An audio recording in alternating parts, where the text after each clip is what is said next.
Um programa de rádio dos anos 60 acaba virando nome de loja no centro da cidade do Rio de Janeiro. Isso é incrível, não é? Pois é, um programa de rádio dos anos 60 acaba virando nome de loja. Como é que pode? Você vai ver nos próximos minutos, em que estarei aqui na companhia de Noel Santana, com apoio técnico de Hugo Andrade, falando um pouco da história do rádio. Olá, Noel, tudo bem? Oi, Roberto, tudo bem? E mais uma vez cá estamos nós, opá, neste momento de alegria das nossas vidas, né? Pois é. Que é falarmos da história do rádio, que nós também tanto nos identificamos com ela, né? Porque afinal de contas, amamos, vivemos a vida inteira, desde meninos, dentro do rádio. Então, Noel, é o que eu costumo dizer, a história do rádio contada por quem a viveu. É verdade, concordo com você. Então, vamos lá. Bom, no início dos anos 60, o Vitor Costa, que era um cara que nasceu entendendo de rádio, depois do trabalho incrível que ele fez na Rádio Nacional do Rio de Janeiro, e um trabalho incrível que ele fez na Rádio Nacional de São Paulo, ele pegou a Rádio Marinque Veiga e ele fundou as organizações Vitor Costa. E ele deu um banho de loja na Rádio Marinque Veiga. Porque a Rádio Marinque Veiga, eu sempre costumo dizer aqui, de Noel, era a maior rádio do Rio de Janeiro nos anos 30. Ela tinha até um prédio, e tinha até na rua Marinque Veiga. Essa família Marinque Veiga era uma família muito influente na sociedade do Rio de Janeiro. E o Vitor Costa, ele adquiriu a Rádio Marinque Veiga e fez uma reforma na Rádio Marinque Veiga, a começar pelo prédio. Fez obras no prédio, melhorou os estúdios, reformou o auditório. O auditório da Rádio Marinque Veiga, que existe até hoje, eu estive lá, é um estacionamento de automóveis, porque ele ficava no andar térreo.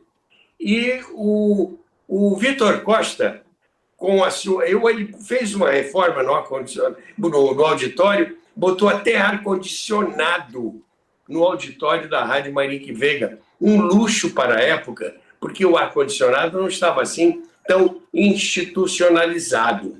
Bom, isso na parte física. Melhorou o transmissor, a rádio chegou a ter um transmissor de 50 quilowatts. Bom, e ele fez o seguinte, agora vamos cuidar da programação. Ele sabia que ele não podia competir com as novelas da Rádio Nacional, muito menos com as novelas da Rádio Tupi. E ele, o que ele fez? Ele investiu nos programas humorísticos. Já falamos aqui da programação noturna da Rádio Marinque Veiga e dos destaques dos programas de humor. Já fizemos um programa aqui só falando do humor no rádio da Rádio Marinque Veiga, ou seja, no humor carioca. E a Rádio Marinque Veiga deu pulos de audiência, competindo lá com a Rádio Tupi, com a Rádio Nacional e até mesmo com a própria Rádio Tamoio, que estava surgindo uma proposta musical. Bom, mas isso é outra história. E entre esses programas humorísticos faziam muito sucesso no rádio carioca. Bom, chega o ano de 1964. Pronto. Aí danou-se tudo. Bom, porque a Rádio Marinque Veiga, nos horários noturnos, depois das 10h30 da noite, ela entrava com programas políticos, porque ela vendia horário para políticos. E esses políticos eram o Leonel Brizola e o João Goulart. e o Jean Goulart. Por quê? O grande proprietário da Rádio Mayrink Veiga era o Miguel Leuze Júnior. E ele injetou também dinheiro e comprando horário.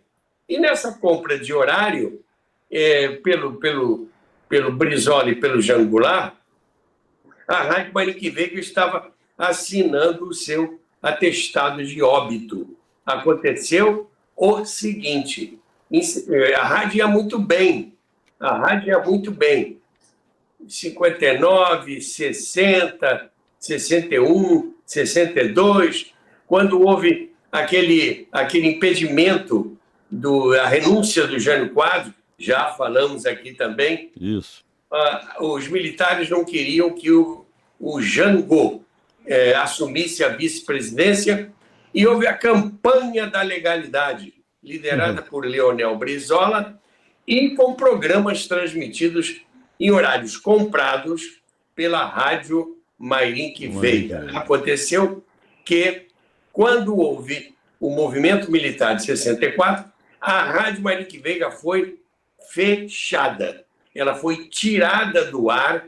Daqui a pouco eu vou contar como é que aconteceu isso. Se eu esquecer, você me cobra, tá? Sim. Não, em verdade, Roberto. Ela foi tirada do ar. Lacraram o seu transmissor, soldados invadiram a sua sede e foi uma calamidade. Ô, Roberto, em verdade, eu trabalhava na Rádio Mayrink Veiga nessa época. Sim. Entendeu? Eu trabalhava na Rádio Mayrink Veiga. Foi exatamente isso que você disse. Agora, de fato, esse problema do golpe de 64, só fazendo uma pequena passagem aqui, ele já vinha sendo engendrado pelo Castelo Branco desde a época em que o Jânio renunciou. Entende? Tanto que ele houve uma pequena repulsa em relação a ele no próprio Exército, porque não se compreendia que ele compactuasse com os Estados Unidos, que obviamente faziam, inclusive, fez não nos limites, entende, oceanográficos do Brasil, mas os Estados Unidos fazia lá um treinamento militar, à época de 64, e foi uma coisa engendrada pelo Castelo Branco, para poder dar o golpe em 64. Mas esse é outro papo. Eu acho que a gente sempre tem que citar essas coisas para que as pessoas entendam a história, para entenderem como é que foi organizado e patrocinado pelos Estados Unidos o golpe de 1964. De Noel, 1954, 31 de março para 1º de abril, numa noite de 31 de março, a Rádio Mayrink Veiga estava transmitindo um programa humorístico, que era As Aventuras de Alarico Malazarte. Isso. Estava no ar o programa, era um programa humorístico. Como outros programas humorísticos iam às noites da Mayrink Veiga. Vai dar valsa. Entrou um oficial do Exército, né, soldados do Exército, cercaram o prédio da Rádio Mayrink Veiga, na rua Mayrink Veiga, no centro da cidade. Um oficial entrou com outros soldados no auditório da Rádio Mayrink Veiga. O programa, os artistas ficaram assustados. O que é isso? O que está acontecendo? Um tenente do Exército ocupou o microfone, virando-se para o público que assistia ao programa e disse assim: acabou. Acabou. Só disse isso. E o programa saiu do ar, a rádio saiu do ar, e as pessoas que estavam no auditório se retiraram tranquilamente, pacificamente. Os artistas ficaram estarrecidos com aquela cena e então foi a tragédia, porque a rádio saindo do ar deixou todo mundo desguarnecido. Nenhum artista conseguiu receber os seus salários, os seus direitos trabalhistas, e foi uma violência realmente. Muito Aí bom. aconteceu o seguinte, o objeto do nosso trabalho de hoje. um programa de rádio que virou nome de loja no centro da cidade. Esse programa chamava-se A Impecável Maré Mansa. O programa era muito engraçado e eram atores que faziam esquetes, contavam piadas, porque existia uma loja, A Impecável, na Avenida Marechal Floriano, que vendia roupas Ainda masculinas. existe, né? Ainda existe, Roberto. Ainda existe. Ainda existe.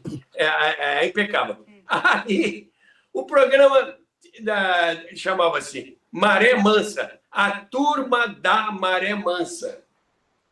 A Impecável, diante do sucesso do programa que ela patrocinava,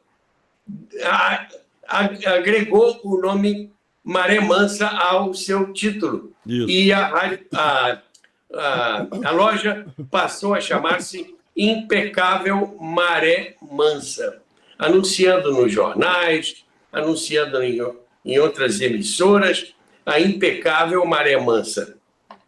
Mas eu vou contar um pouco da história deste programa e também está ligada à história da Rádio Marique Veiga e à história da Impecável, da loja. Bom, quando o programa acabou, os artistas ficaram assim, muito apreensivos e preocupados. Antes de entrar nesse aspecto, para refrescar um pouquinho, eu vou pedir ao Hugo para colocar a abertura do programa da Impecável Maré Mansa, a turma da Maré Mansa. Turma da Maré Mansa, chegou para apresentar o fino do morro, a graça do dia, sempre partido, traz alegria, você quer transformar a tempestade em bonança. Tem que saber trabalhar, sempre participar da turma da Maré Mansa, da turma da Maré Mansa.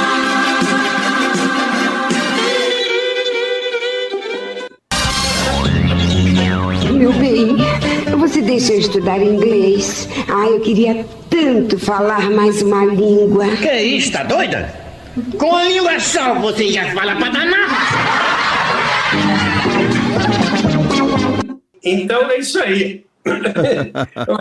Colocamos aí a abertura e para vocês se identificarem e uma primeira piada. Depois nós vamos mostrar outras piadas e seguir também mostrando outros trechos do programa. Este programa,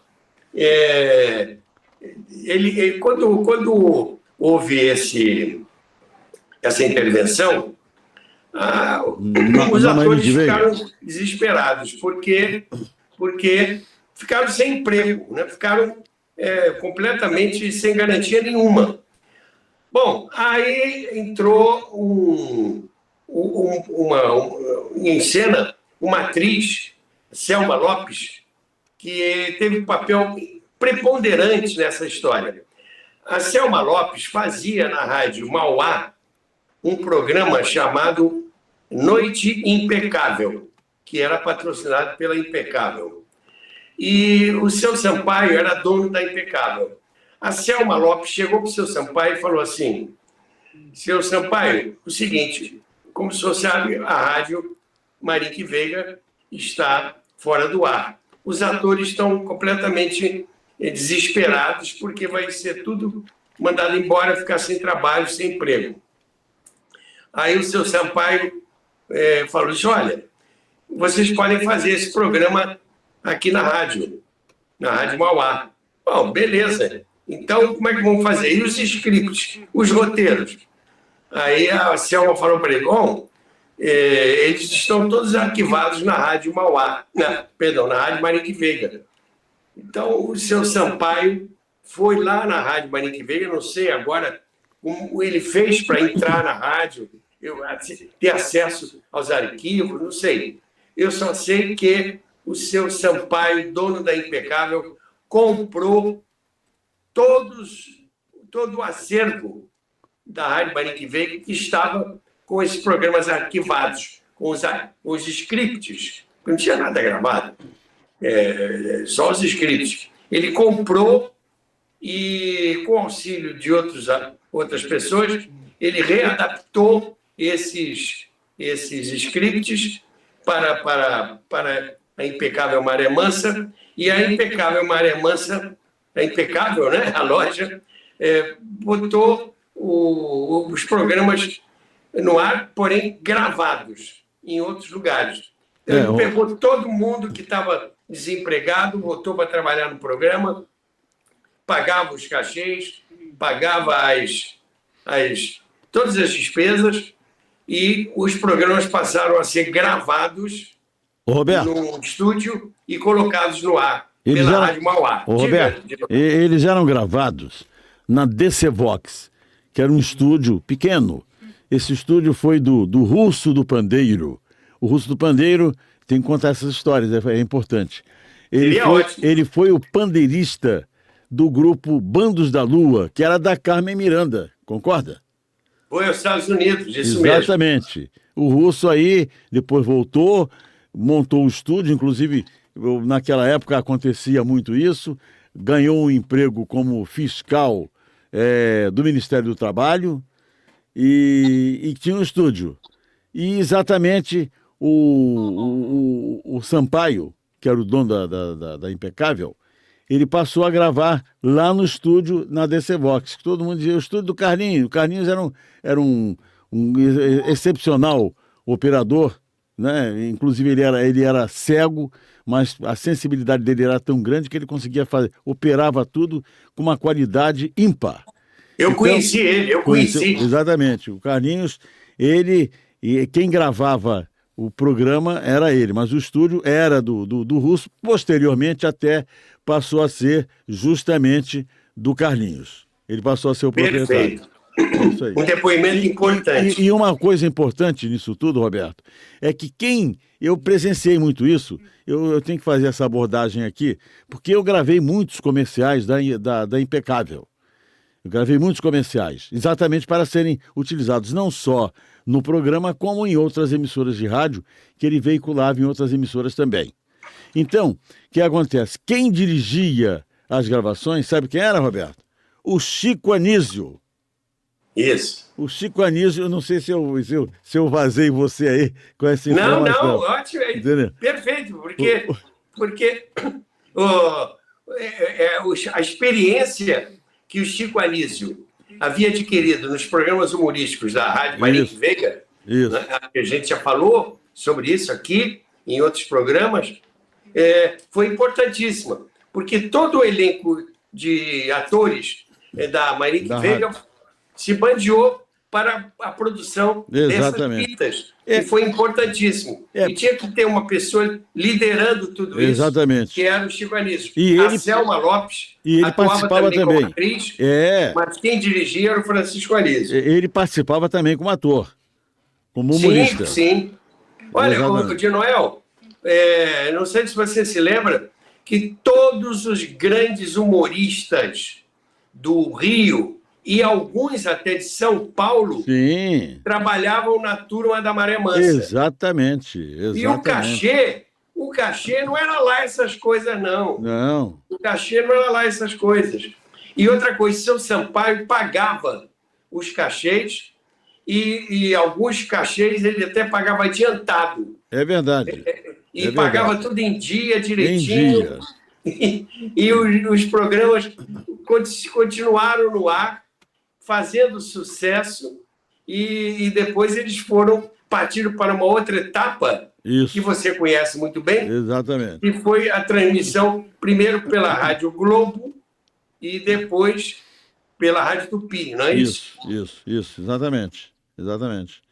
E realmente o elenco era o que existia de melhor no humorismo brasileiro, não há a menor dúvida. Como você disse, muitos atores de outros estados vinham para o Rio de Janeiro para poder participar da turma da Maré Mansa, do programa. Essa é a realidade. Exato. Não só a época da própria Rádio Marique Veiga, como também a época em que o Sampaio, quer dizer, que o programa era gravado na DC Vox.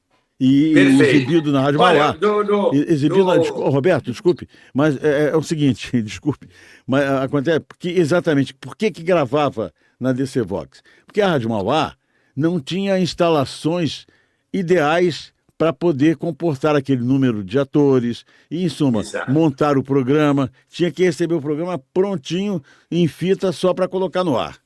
Essa é a realidade. Exatamente. E depois essas fitas passaram a ser distribuídas e outras emissoras do interior do Brasil passaram a transmitir. E hoje em dia, você, amigo, que está assistindo aqui ao canal Carioca da Gema, você pode acessar o YouTube e você vai ver lá uma porção de programas muito engraçados, lá constando da história lá, tudo no YouTube. Eram programas, esses artistas que participam já se foram, quase que todo mundo já morreu, todos. Fica a saudade das vozes e acho legal. Por exemplo, a Dercy Gonçalves trabalhou, fez vários programas, o Jô Soares participou, os Trapalhões, e o Luiz Gonzaga, sanfoneiro, gravava também comerciais, ele compunha comerciais e gravava da Maré Mansa, e o programa começou a fazer sucesso, muito sucesso mesmo. Nós vamos colocar aqui, eu vou pedir a Hugo para colocar aqui um trechinho do nosso programa, e inclusive com o nome dos atores, de alguns dos atores, porque aparece o ator e a voz dele e o nome dele para vocês identificarem. Vamos então colocar aí o trechinho da Turma da Maré Mansa, que eu separei aqui, retirei dos meus arquivos para vocês. Vamos lá. Vamos lá. Na sala de aula. Mariazinha, Senhora professora. vamos ver se você já sabe somar direito. Tá bem. Estão no pasto 500 cabeças de vaca e 5 bois. Quantas cabeças são ao todo? 504, professora. Mas como, Mariazinha? Se são 500 vacas e 5 bois, como pode ser só 504 cabeças? Ah, professora, no meio de tanta vaca, um boi tem que perder a cabeça. Dizem que as mulheres demoram muito para trocar de roupa, se pentear, se maquiar, etc e tal. Vai daí. Minha filha, Hein? pode começar a vestir-se porque vamos ao teatro. Hoje? Não, amanhã.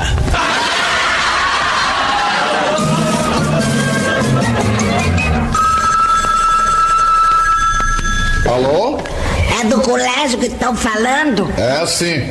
Meu filho não pode ir à aula hoje porque tá muito gripado. Quem é você? Eu sou meu pai.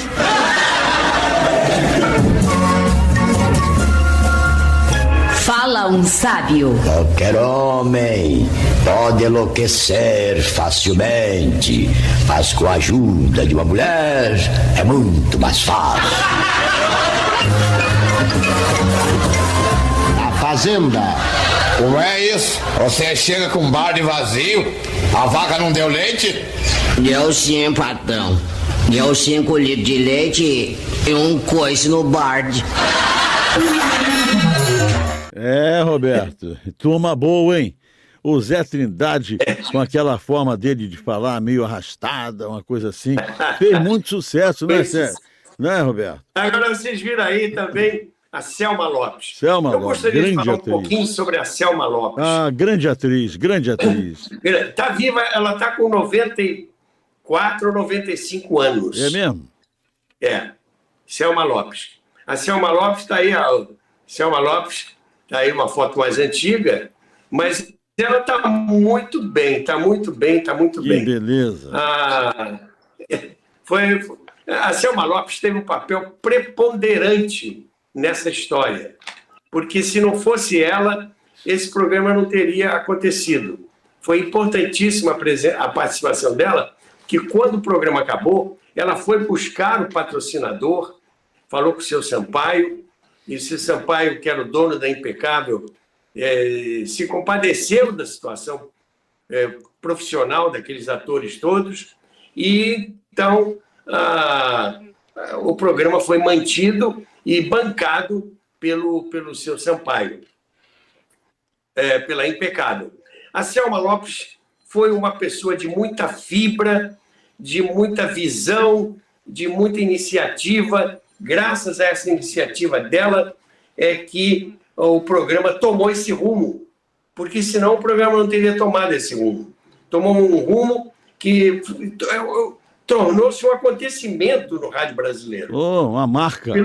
Uma marca, porque foi realmente um trabalho incrível de persuasão que a Selma fez junto ao seu dono da Impecável. Quando eu estava, seu Sampaio, quando eu estava escrevendo meu livro, A Era do Rádio Teatro, eu fui lá na Impecável procurar o seu Sampaio. Mas a Impecável já tinha mudado de donos, seu Sampaio já havia falecido.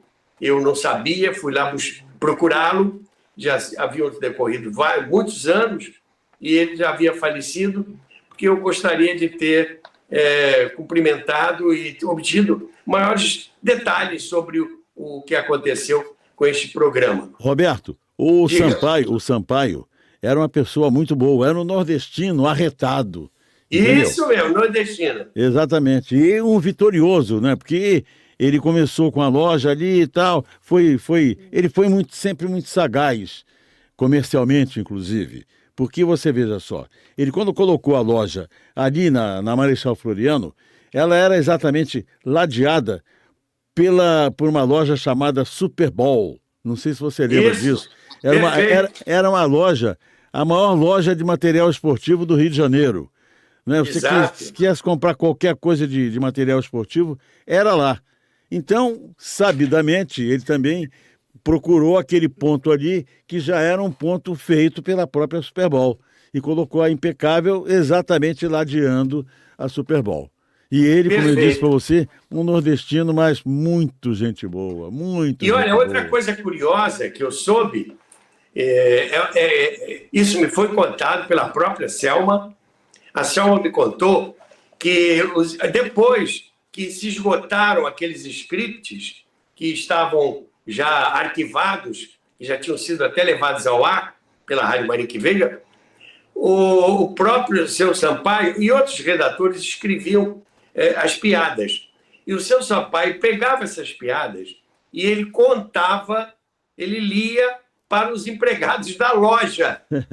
Se o empregado da loja não achasse graça na piada, a piada não entrava no programa. Ele era Isso muito é um fato realmente. Ele tinha um controle de qualidade, digamos assim, sobre as piadas que eram apresentadas no ar. Morreu seu Sampaio é novo. um cara incrível. Morreu realmente, novo, Roberto. Há certas pessoas, de Noel, que são iluminadas, né? É verdade, ele era. Iluminadas. Ele era. Iluminado e abençoado por proteger tantos artistas.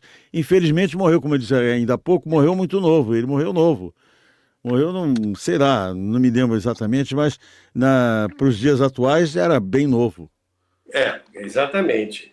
Eu vou agora colocar no ar com a aquiescência do Hugo, aí um trechinho de outros programas da Turma da Maré Mansa, com algumas piadas, né? Piadas. Eram piadas rápidas, né? Eram coisas, e tinha personagens também fixos, muito comuns nos programas de humor daquela época. Então vamos às piadas aí da Turma da Maré Mansa, vamos pra lá. gente rir um bocadinho, né? Vamos Por aí. é verdade. Escuta, você é capaz de guardar um segredo? Como um túmulo. Olhe, preciso de 100 cruzeiros. Fique tranquilo, não ouvi nem entendi nada.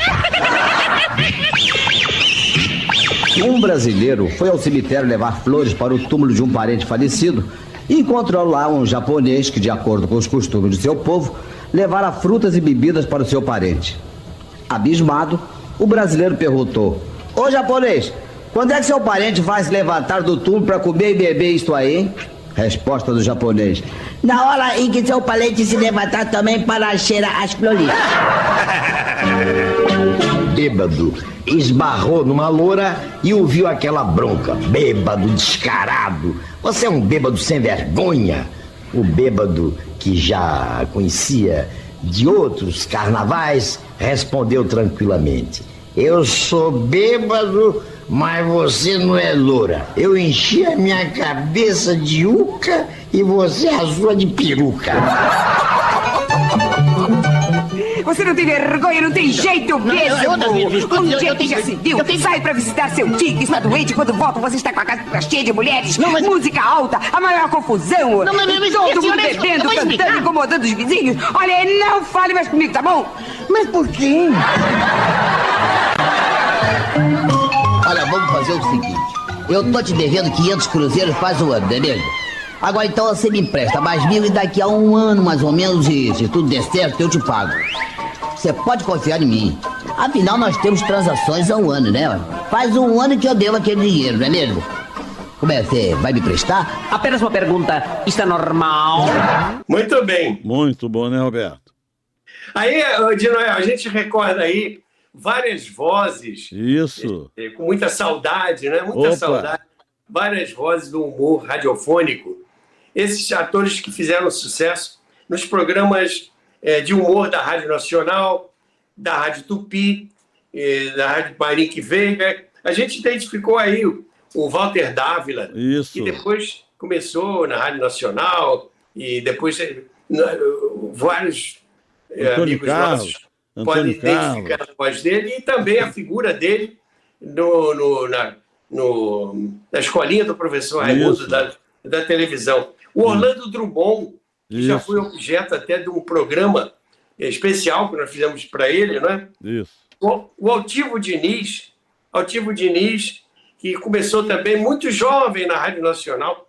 Ele passou num concurso que a Nacional abriu para buscar um radioator, e esse concurso foi vencido pelo Altivo Diniz e pela Isis de Oliveira, que entraram muito jovens para a Rádio Nacional. O Pituca, você no outro dia estava tentando se lembrar dele, né? Isso. O Pituca. O Matinhos. O Matinhos é veterano da Rádio Tupi, né? Na Rádio Tupi, isso, eu me lembro dele. Na Rádio Tupi. Me lembro da figura dele. Identificamos aí o Germano, que fazia o Balança Manocá, ele fazia aquele flamenquista. Aliás, Roberto, diga-se de passagem, que esse negócio de Mengo é coisa do Germano. Foi ele quem criou esse jargão Mengo. Ele dizia, Mengo, tu é o maior. Ele mesmo. Né? Foi ele. Essa expressão, Mengo, essa abreviatura de Mengo, foi ele quem criou, foi o Germano. Ninguém sabe disso hoje em dia, né? Se não fosse aqui, de Flamengo, né? Se não fosse aqui na TV Carioca da Gema, vou aproveitar e vender meu peixe, Roberto. Olha aqui, aproveite. Se inscreva no canal, compartilhe, faça o seu link, avise a sua família, avise a todo mundo que existe a TV Carioca da Gema, que é com conteúdo total. É isso aí. TV Carioca da Gema. Quer saber de conteúdo? Quer saber das coisas? Com profundidade, com conhecimento de quem conhece, assista aqui a nossa programação diariamente. Segunda-feira, Coisas do Rio. Terça-feira, De Tudo Um Pouco. Quarta-feira, Pode Sim. Quinta-feira, Fute História. Fute História, muito bom, hein? Sexta, também tem um showzando com o Luiz Orlando. Às sextas-feiras, a nossa Beth, a nossa rainha, a Elizabeth Camarão, e à noite, às 8 horas, o Sambando com o Luiz Orlando novamente, e aos sábados, o Roberto aqui falando sobre a história do rádio, eu aqui só atrapalhando um pouquinho. É isso aí. Você não atrapalha, você contribui enormemente. Muito obrigado. E você também é testemunha ocular da história. Isso é verdade, isso eu sou. E não testemunhou mais porque você não era nascido. É verdade, é verdade. Se fosse eu nascido, teria testemunhado. Mas ainda bem, né? Porque senão com certeza eu estaria no além. Ainda bem, senão eu estaria no além. para rimar. Exatamente. Agora, o narrador do programa era o Antônio Luiz, não é? Antes Você foi chegou o Cid. a trabalhar com ele? Em verdade, se não me falha a memória, o Cid Moreira, ele narrava o Vai da Valsa e a Turma da Maré Mansa também. Depois, a isso eu estou me referindo ainda à época da Rádio Mairink Veiga, que o Cid era locutor da Rádio Mairink Veiga. Dali é que ele saiu para a televisão levado pelo Célio, pelo irmão. Não sei se você sabe, mas um dia nós vamos falar sobre isso. Né? Mas quem levou... Ele e o Carlos Henrique. Exatamente. Quem levou o Cid para fazer jornal na televisão foi o Célio Moreira, que era até mais novo do que ele. Mas, todavia, o Cid Moreira era o narrador. Quando saiu da Rádio Mairink Veiga, que houve aquele desastre do golpe de 64, aí passou a ser, a partir dali, então, passou a ser o Antônio Luiz, que fazia a narração. Que morreu muito precocemente. Diga-se de passagem, morreu também muito precocemente. Queria falar um pouquinho mais sobre a Selma. A Selma Lopes era casada com o Zacarias, dos Trapalhões, né? Sim. Viúva do Mauro Gonçalves. A Selma Lopes era viúva do Mauro Gonçalves, que era o Zacarias dos Trapalhões. Certo. E o casal teve uma filha, teve uma menina, que já deve estar uma mulher adulta já se passaram tantos anos. E a Selma enveredou pelo ramo da dublagem. Isso. Porque ela sabia fazer várias vozes. Sabia, não? Ela era muito sabe boa. ainda fazer várias vozes. E até cantar ela cantava. Isso. No filme Pinóquio, ela foi fazer a dublagem do Pinóquio. E aconteceu que o Pinóquio era um boneco, menina, ela fez uma voz. E o Pinóquio... Não, perdão. O Pinóquio era dublado por um outro ator. Mas o Pinóquio tinha que cantar. E esse ator não sabia cantar, não cantava. Aí o diretor da dublagem, que era o Telmo de Avelar... Telmo de Avelar, veteraníssimo, né? Isso. Ele dirigia a dublagem do Pinóquio, do filme Pinóquio, do desenho animado. E chamou a Selma e disse: Selma, você é capaz de cantar? Canto. Então, no filme Pinóquio, quando o Pinóquio canta, quem canta é a Selma Lopes. E canta até bonito. Então, ela fazia... E eu vou pedir até ao Hugo para colocar alguns trechinhos de dublagens feitas pela Selma Lopes, porque ela fazia várias vozes, né? E dublava atores consagrados de Hollywood e para o português, que eram filmes exibidos na nossa televisão. Vamos botar aí para vocês identificarem a voz de Selma Lopes, dubladora. Vamos lá. Antes da gente começar, eu só quero dizer que agradeço muito o que está fazendo por mim. Eu só queria agradecer logo de cara. Dolores Van Cartier. Acontece que eu sou cantora. Ótimo.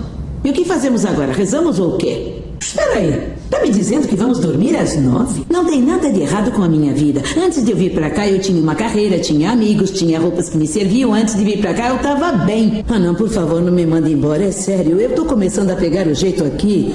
Deve haver alguma coisa que eu possa fazer que não vá quebrar minhas unhas nem perturbar ninguém. Estava pensando mais em Las Vegas para encher aqueles bancos de gente.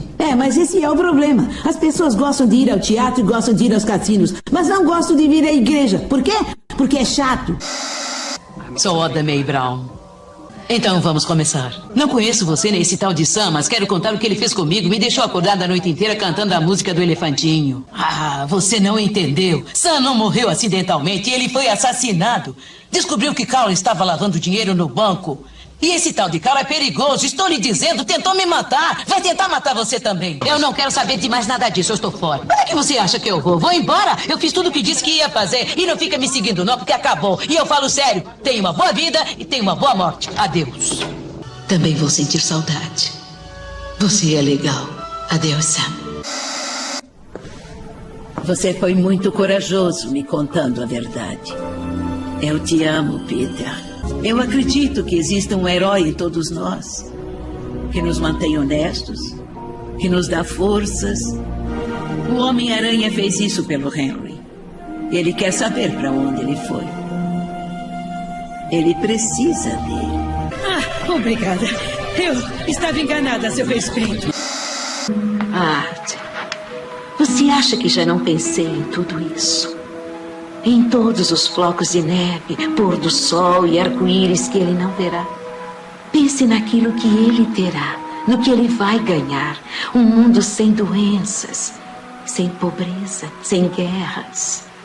Se nós ficarmos, nosso filho pode não nascer. Não viveríamos o suficiente. Então tá aí uma para amostra, envelhecer. né? Para vocês Roberto, identificarem aí. que show da Selma Lopes, né? Que show de interpretação em circunstâncias absolutamente diferentes, né? Mas um espetáculo, a Selma. A Hugh Goldberg, Isso. dublada, sempre todos os filmes da Hugh Goldberg exibidos nas televisões brasileiras foram dublados pela Selma Lopes. E a voz dela se identificava tanto com a atriz que você não conseguia pensar em outra pessoa com outra voz. A Hugh Goldberg não podia ter outra voz, tinha que ser a voz da Selma Lopes. E foi isso. O talento da Selma Lopes não desapareceu com ela apenas. Ela virou professora de dublagem. Ela fundou um curso de dublagem e ela começou a preparar jovens atores, jovens dubladores, abrindo um campo profissional para esses jovens que se tornaram dubladores. Ela fez esse curso, ela manteve esse curso por vários anos. E era na Zona Sul do Rio de Janeiro, e foi importantíssimo para a formação de profissionais de recursos humanos para a dublagem. Então, a Selma, a gente está repetindo o nome dela várias vezes, porque ela foi importantíssima, ainda é importantíssima para todos nós, porque mora nos nossos corações. Ela está aí, graças a Deus, está bem. E, então, foi importante para manter o trabalho profissional de tantos atores. O fechamento da Rádio Mayrink Veiga foi realmente um impacto violento. Eu sei de atores que não receberam nenhuma garantia trabalhista, nada, não receberam nada, porque o fechamento abrupto da rádio, ninguém entendia ninguém. Violento. Foi uma violência, né, Roberto? Violência. Exato. Agora, tem uma historinha também que a Selma me contou. Eu estive na casa da Selma Lopes, quando eu estava escrevendo o livro, e passei uma tarde maravilhosa com ela. Ela morava numa casa, não sei se deve morar ainda, numa casa grande ali em Jacarepaguá, melhor dizendo, próximo do Anil. E eu estive lá, colhi dados importantíssimos. Ela me contou histórias deliciosas que incluí no meu livro. Tem uma história que ela me contou, que eu me lembrei agora de contar para vocês. Eu me lembrei do Costinha.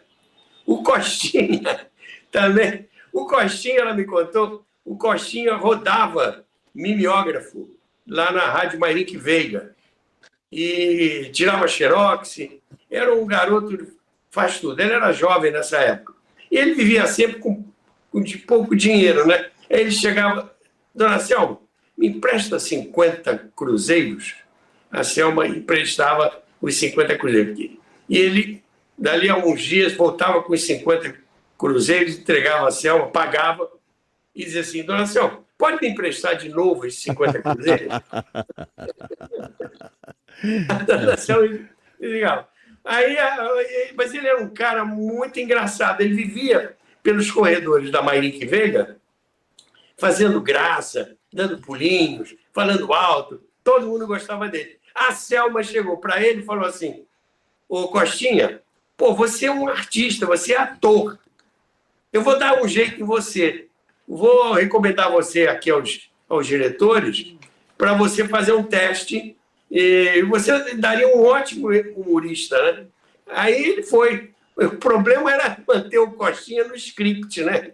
Ele saía do script e o pessoal morria de rir com a sua irreverência. Com o fechamento da Marink Veiga, ele depois acabou indo para a televisão e foi aquele sucesso que todo mundo conhece como Roberto, Costinha. Né? Então, naturalmente, quem descobriu o Costinha foi a Selma Lopes. Isso. Não é? É a Selma Lopes. Ainda tem esse grande mérito. Exato. Então, essas historinhas gostosas que a gente tem para contar para vocês. Eu anotei. Eu queria dizer que a Selma é respeitada pelos dubladores e os dubladores a elegeram rainha da dublagem no Brasil. Pela admiração que os artistas têm por essa senhora incrível. Bom, eu estou quase encerrando por aqui esse conteúdo e agora vocês entendem por que o nome de um programa de rádio acabou virando nome de loja. Depois, com o falecimento do seu Sampaio, bom, a Impecável, é bom que se diga, espalhou lojas por vários bairros do Rio de Janeiro. É verdade. Está vivinha aí. Está vivinha atualmente ainda. Exato. Vários bairros. E mudou de dono. Acabou sendo vendida para outros donos. Tanto que quando eu fui lá, em 2010, eu estava escrevendo meu livro, eu tive a informação de que seu Sampaio havia falecido e havia as lojas, a rede, transformou numa rede. Acabou se espalhando pelo Rio de Janeiro. Roberto, e depois... Roberto, desculpe interromper você mais uma vez, mas é preciso esclarecer. Eu falei há pouco que o Sampaio havia colocado a loja da Impecável Maré Mansa ao lado da loja da Super Bowl. Mas há também um fato muito interessante que hoje não acontece mais, mas antigamente a Avenida Marechal Floriano, ela no final do expediente, assim, 4 horas da tarde, tinha um movimento muito grande de pessoas, porque terminava o expediente no Arsenal de Marinha, né, que era então, em verdade, foi o Ministério da Marinha durante muitos anos, né? Foi. E aí todo o pessoal que trabalhava lá subia ali pela Avenida Marechal Floriano em direção à Central do Brasil, o que obviamente, obrigava a passagem ali pela porta da Impecável.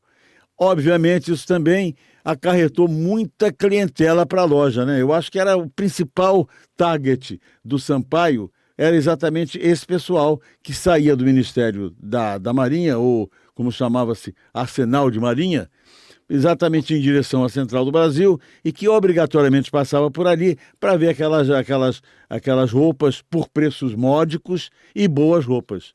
Exatamente. Exato, essa historiazinha eu não podia deixar de contar, né? Era popular. Era uma loja muito popular, bem que popular. vendia crédito. E crédito, isso daí é fundamental. Ele tinha um crédito próprio. Ele era muito sagaz. O Sampaio era um grande comerciante, independente de uma bela pessoa. E um empreendedor, né? Empreendedor. E um homem de rara sensibilidade. O nordestino era danado. Ele se apaixonou pelo programa da Turma da Maré Mansa. Aliás, esse programa, eu digo no meu livro, esse programa foi abraçado.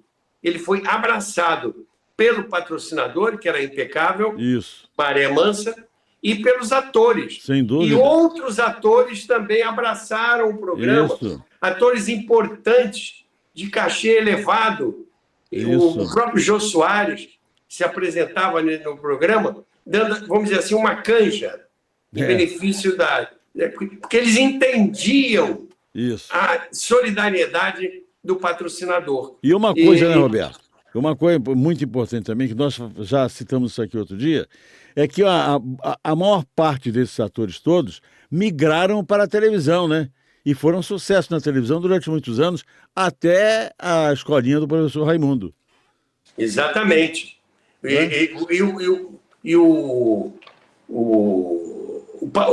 O programa tinha um carisma. Eu queria dizer o seguinte: ninguém ganhava mais do que ninguém. o cachê era um preço único. Isso. Ah, eu sou o fulano. Não Eu quero tem tanto. essa. Não tem. Era o seguinte, todo mundo ganhava a mesma coisa. E todo mundo. Era todo mundo ganhando a mesma coisa, não tinha nenhuma estrela. E não tinha esse negócio de piada. Piada mais engraçada, vamos dar para o fulano. Não. A política da piada, que você sabe muito bem, existe demais na televisão, no velho rádio. Vamos dar uma piada boa para aquele cara ali. E aquele ali fica com isso aqui. Quer dizer, havia até discriminação, né?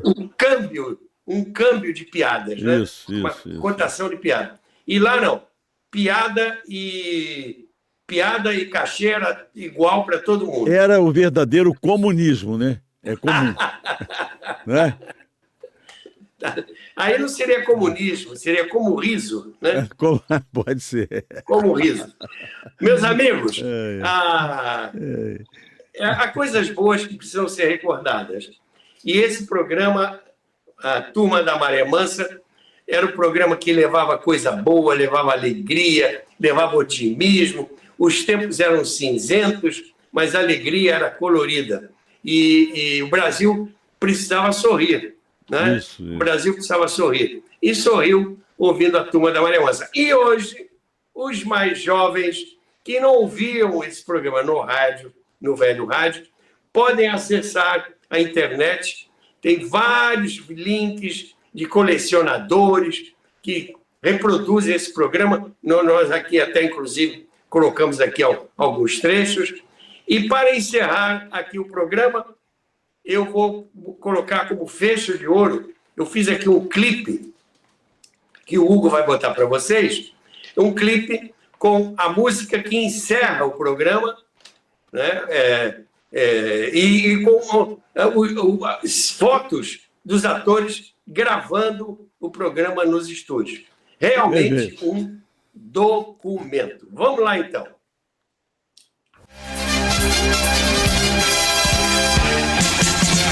A Turma da Maré Mansa acaba de apresentar o fino do humor, a graça do dia, que sempre faz rir, que traz alegria. Você quer transformar a tempestade em bonança. Tá, isso aí, é isso aí. Espetáculo, Roberto. É isso aí. Agora, o de Noel, nós vamos encerrar o programa, porque depois desse comercial impagável que a gente fez aqui para Impecável, sem dúvida, dúvida, Mansa, mas continua impecável, a gente podia ir lá ver se ganhava um terno, né? Você ainda usa terno, de Noel? Não, muito raramente, muito raramente. Mas eu acho que quase ninguém mais usa terno, né, Roberto? A não ser os políticos, né? Esses usam. Mas pelo menos uma bermuda. Né? O político usa terno e aquele colarinho impecável, né? O colarinho de política é impecável. Nem na televisão se usa tanto colarinho bonito como os que eles usam. Né? Exatamente. É isso. Bom, meus queridos, vamos ficar por aqui. Eu agora vou lá na loja pegar a minha bermuda. Pede uma para mim lá, por favor. Pede uma para mim. Quanto você calça? Ah, não sei não. Esquece isso, Roberto, por favor. Não fala isso não. Muda a página, Roberto. Fala isso não. Esquece. Pro Hugo eu vou arranjar uma camisa florida. Isso. Né? Bem florida. Ele fica bem com a camisa florida. Bem florida, né? Muito florida. Vamos lá na Impecável buscar a nossa roupinha. E vamos embora, vamos terminar antes que a loja feche, né? Vamos embora, correndo. Ficar, né? Grande abraço para vocês. Fala, Roberto, para você também. Tchau. Saudações radiofônicas. Tchau, vive o rádio, viva o rádio. Viva o rádio.